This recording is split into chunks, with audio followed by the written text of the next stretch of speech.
ব্যথা পাচ্ছি অভিক ভাই, ছাড়ুন প্লিজ। অনুরোধের সুরে কেঁপে উঠল সানার কণ্ঠ। অভিকের শক্ত বাঁ হাতে আটকে আছে সানার দুটি হাত। মাথার উপর বিছানায় চেপে ধরা তার অন্য হাতে সানার কোমরের শাড়ির ভাঁজে গুজে রাগে কাঁপতে থাকে আঙ্গুলগুলো। মাংস ছুঁয়ে যেন দাগ কেটে দিচ্ছে।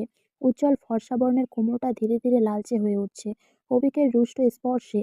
অভিকের মাথায় তখন অপ্রতিরোধ্য রাগের ঝড়। অভিক, কত বড় সাহস! এত বড় নিষেধ করার পরও এক পরপুরুষের সামনে সেজেগুজে গিয়ে বসেছিল।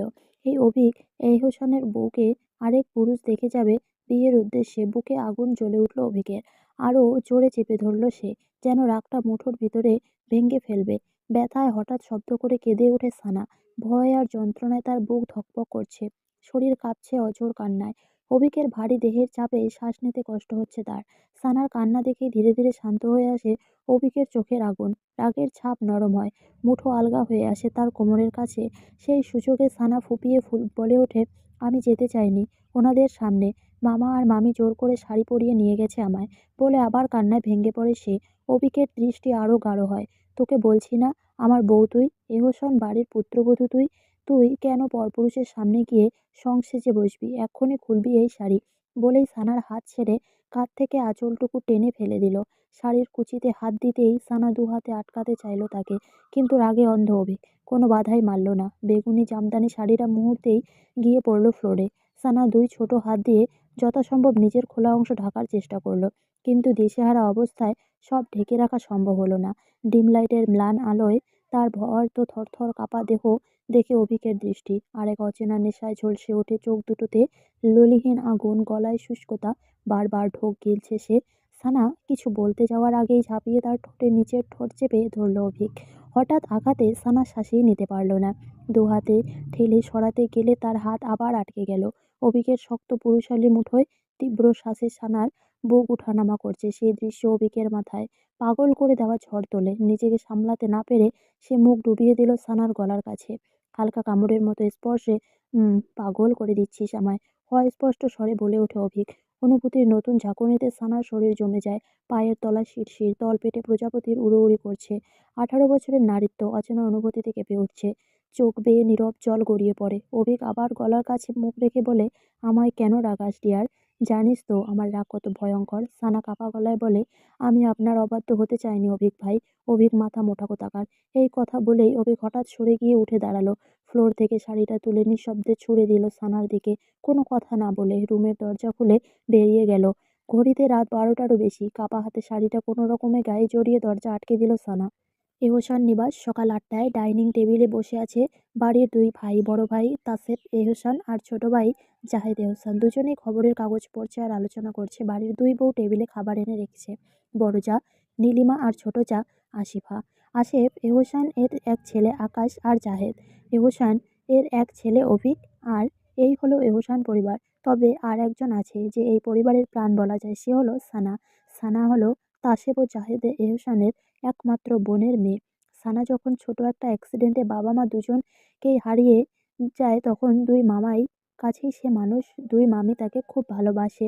এবার গল্পে আসা যাক। আকাশ আর অভিক দুজনেই একসাথে এসে টেবিলে বসলো। দুজনেই অফিস যাবে। অভিক নায়ক। দেখলো সানার চেয়ার ফাঁকা। অভিক, মা সানা কোথায়? ও কলেজ যাবে না? অভিকের মা, দেখ না বাবা, সেই কখন ডেকে এসেছি, ওকে এখনো নামলো না। অভিক, ঠিক আছে আমি ডেকে আনছি। অভিক সোজা সানার রুমের সামনে এসে থামে।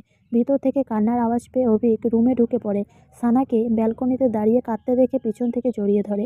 অভিকের স্পর্শে পেয়ে সানা লাফিয়ে উঠে নিজেকে ছাড়ানোর চেষ্টা করে, কিন্তু অভিক সানাকে ঘুরিয়ে তার ঠোঁটে নিজের ঠোঁট বসিয়ে দেয়। সানা স্থির পাথর হয়ে দাঁড়িয়ে থাকে। আকার ধরে অভিকের বলার সামনে সানার ছাড়া পেয়ে আরও বেসামাল হয়ে ওঠে। প্রেয়সীর ঠোঁটের সবটুকু মধু সে চুষে নিচ্ছে। তার হাতের বিচরণ বলছে চলছে সানার বাঁকানো কোমর ও পিঠে। 10 মিনিট পেরিয়ে গেছে, অভিকের থামার নাম নেই। সামা সানা হাঁপিয়ে উঠছে। বুঝতে পেরে সে ছেড়ে দেয় সানাকে। সানা জোরে জোরে শ্বাস নিতে থাকে। তোকে খুব করে কাঁদতে ইচ্ছে করে জান। আমার গভীর ছোঁয়া নিতে শেখ খুব তাড়াতাড়ি। পুরো আমিটাকে সামলাতে হবে তোকে।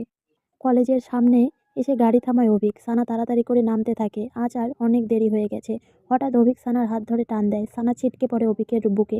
অভিক, তোর সাহস কি করে হয়? আমাকে না বলে চলে যাচ্ছিস? তোর কলিজাটা অনেক বড় হয়েছে তাই না? সানা, না মানে, ও মানে। অভিক, কি মানে করছিস? আর তোতলাচ্ছিস কেন সানা? তোতলাচ্ছি কি সাধে শালা হনুমান? আমি কি তোর বউ লাগি যে সব সময় ধমকাস মনে মনে ভাবে সে? আসলে রোজ এক কথা বলতে ভালো লাগে না অভিক ভাই। অভিক, তাও বল আমি শুনবো। সানা, শালা তোকে একদিন ভয়াবহ বানাবো দেখিস। মনে মনে এটাও বলছে, আমি ছুটির পর আপনার পাঠানো গাড়ি করে সোজা বাড়ি যাব, আর কোথাও যাব না, আর ছেলেদের থেকে দূরে থাকবো। অভিক, গুড। আর শোন, বলে অভিক সানার কপালে গভীর চুমু এঁকে দিয়ে ছেড়ে দেয়। ছাড়া পেয়ে দৌড়ে কলেজ ঢুকে যায় সানা। অভিক, এত পালাই কেন করিস জান বাচ্চা? কবে তুইও আমার ভালোবাসবি? কি করে বোঝাবো তোকে আমি তোকে কতটা চাই? সানা ভিতরে গিয়ে দেখে তার বয়ফ্রেন্ড সুহানা ক্লাসরুমের সামনে দাঁড়িয়ে আছে। সানা ছুটে সুহানার কাছে যায়। সুহানা, কিরে দোস্ত, আজ এত দেরি করলি কেন? সানা, আর বলিস না, ওই হনুমানটা এত জ্বালায়। সুহানা, তাই বুঝি? তা তুই কি খুব বিরক্ত হোস? আমার তো মনে হয় তুইও ওনাকে ভালোবাসিস। সানা, হয়তো বাসি, কিন্তু তুই তো জানিস সব ওই বাড়ির মানুষগুলো আমাকে অনেক বিশ্বাস করে। ভালোবেসে আমি সেই বিশ্বাস ভাঙতে পারবো না। সুহানা, কিন্তু অভিক ভাইয়াকে কি করে আটকাবি? তোর মনে হয় উনি তোকে ছেড়ে দেবে? সানা, কিছু একটা করতে হবে। দুজনে কথা বলতে বলতে ক্লাসে ঢুকতে যাবে, ঠিক তখনই একটা ছেলে এসে ওদের সামনে দাঁড়ায়। সানার দিকে একটা গোলাপ এগিয়ে দেয়। রোহান, হাই, আমি রোহান, তোমার থেকে সিনিয়র। তুমি আমাকে হয়তো চেনো না, কিন্তু আমি তোমাকে চিনি, তোমাকে অনেক ভালোবাসি। আই লাভ ইউ সানা। সানা চুপ করে দাঁড়িয়ে আছে, আর কিছু একটা ভাবছে। আর সুহানা অবাক হয়ে ছেলেটাকে দিকে তাকিয়ে আছে, কারণ ছেলেটিকে সে চেনে। কলেজের হাজারো মেয়ের ক্রাশ এই রোহান। তাকে প্রায় নতুন নতুন মেয়েদের সাথে দেখা যায়। সানা, আই লাভ ইউ টু। সানার কথায় সুহানার ধ্যান ভেঙে সে আরো হতভম্ব হয়ে যায়। সানার কথায় সুহানা, সানা তুই কি বলছিস? ভেবে বলছিস? সানা, গভীরভাবে কোনো ভাবনায় আছে। রোহান, থ্যাঙ্কস। তোমার নাম্বারটা দাও, কথা হবে তাহলে। Sana, sure, 89 dot dot dot dot. Rohan, okay, আমার ক্লাস আছে, রাতে কথা হবে, বাই। সোহানা, সানা তুই এটা কি করলি? ছেলেটা ভালো না। সানা, জানি আমি, ওর সাথে সত্যি প্রেম করব না ভাই, শুধু অভিক ভাইকে জ্বালাবো যাতে অভিক ভাই আমাকে ছেড়ে দেয়। সুহানা, বাল ছাড়বে, এতদিনে তুই এই চিল্লি, তোর অভিক ভাইকে তুই শালা মরবি। অভিক অফিসে বসে আছে, কিছু ফাইল চেক করছে, তখনই তার ফোনটা বেজে ওঠে। অভিক ফোনটা কানে নেয়। তার অপর পাশের মানুষটির কথা শুনে অভিকের মাথায় আগুন জ্বলে ওঠে। এক ঘুষি বসায় টেবিলে, তার শিরা দপদপ করে ওঠে রাগে। অভিক, এক নজর রাখো, টেবিলে ফোনটা ছুঁড়ে মারে। এটা ঠিক করলি না জান বাচ্চা, অনেক বড় ভুল করলি। এই ভুলের মাসুল তোকে গুনতে হবে। অনেক ছাড় দিয়েছি, এবার তোকে আমার নামে করার সময় হয়ে গেছে। রাত ঠিক 10টা। সারা বাড়ি নিঃশব্দ। সানা নিজের ঘরে বসে মনোযোগ দিয়ে বই পড়ছে। বাইরের বাতাসও যেন খুব নরম। তার একগ্রতা ভাঙতে সাহস পায় না। হঠাৎ ক্লিক, দরজা খুলে যাওয়ার শব্দ। সানার বুকের ভিতরটা এক ঝটকায় কেঁপে ওঠে। ধীরে ধীরে ঘোড়ায় মাথা তাকায়। তাকায় দেখে দরজার ফাঁকতে দাঁড়িয়ে আছে অভিক। চোখ লাল, গাঢ় ছায়ায় ঢাকা মুখ, যেন ভিতরে কোথাও দাউ দাউ করে আগুন জ্বলছে। সানার মনে ঝড়। অভিক ভাই আমার ঘরে কেন? অভিক এগিয়ে আসে, আর তার পদক্ষেপ শান্ত সমুদ্রের উপর ঝড়ের আগমনী সুরের মতো। কি হলো জান বাচ্চা? এত ভয় পাচ্ছিস কেন? শব্দগুলো খুব নরম, কিন্তু তলায় লুকিয়ে আছে অদ্ভুত বার। সানা পিছু হাঁটে, অভিক এগোয়। শেষে সানার পিঠ ছুঁয়ে যায় ঠান্ডা দেওয়ালের সঙ্গে। ভয়ে কাঁপতে থাকে সে। অভিক হাত তুলে দেওয়ালের দুই পাশে রাখে, সানাকে পুরোপুরি নিজের ভিতরে বন্দি করে ফেলে। দুজনের মাঝখানে হাওয়াও ঢুকতে পারে না। অভিকের চোখের আগুন সেই ছায়া ভেসে ওঠে। সানা বেশিক্ষণ তাকাতে পারে না, চোখ নামিয়ে নেয়। আপনি মদ খেয়েছেন? কাপা গলায় বলে সানা। অভিকের ঠোঁটে হাসির দাগ। কিন্তু নেশা হয় যখন তোকে দেখি।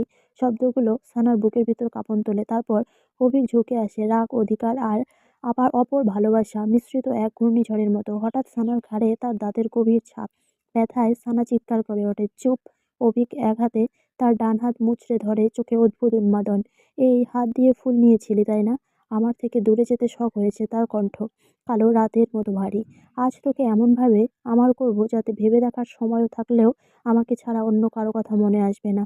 এরপর আকস্মিক টানে সানাকে নিজের বুকে মিশিয়ে নেয় অভিক। এক হাতে কোমর জড়িয়ে ধরে, অন্য হাতে গাল চেপে ধরে। সানা কাঁপছে। অভিক দাঁতে দাঁত চেপে বলে, তোকে বলেছিলাম না ছেলেদের থেকে দূরে থাকবি? আমার ভুল হয়ে গেছে অভিক ভাই। সানার কথা শেষ হওয়ার আগেই অভিক তার ঠোঁট আক্রমণ করে।